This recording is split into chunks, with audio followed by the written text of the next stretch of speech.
আজকের আমি নিয়ে আসলাম একটা নতুন রেসিপি, যেটা গরমে খেলে খুব পেট ঠান্ডা হবে। এই গরমে এরকম একটা শরবত খেলে খুব শরীর ঠান্ডা থাকবে। আপনারা দেখে নিন আমি এই শরবতটা কীভাবে বানাবো। আমি একটা এই বোতলের জারের ভেতরে আমি পুদিনা পাতা নিয়ে নিলাম, খানিকটা পুদিনা পাতা দিয়ে দিলাম, কাঁচা হলুদ দিয়ে দিলাম একটু, 4 টুকরো কাঁচা হলুদ, 4 টুকরো আদা,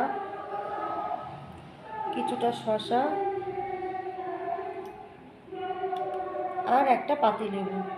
পাতিলেবুটা আপনি একটু রসও করে দিয়ে দিতে পারেন, আবার ওর ভেতরেও দিয়ে দিতে পারেন। আমি দিয়ে দিলাম ওর ভেতরটা। আর নেব আমরা 1 চামচ চিয়া সিড। এটা খুব উপকারী জিনিস, খুব ভালো জিনিস এটা। আমি এটা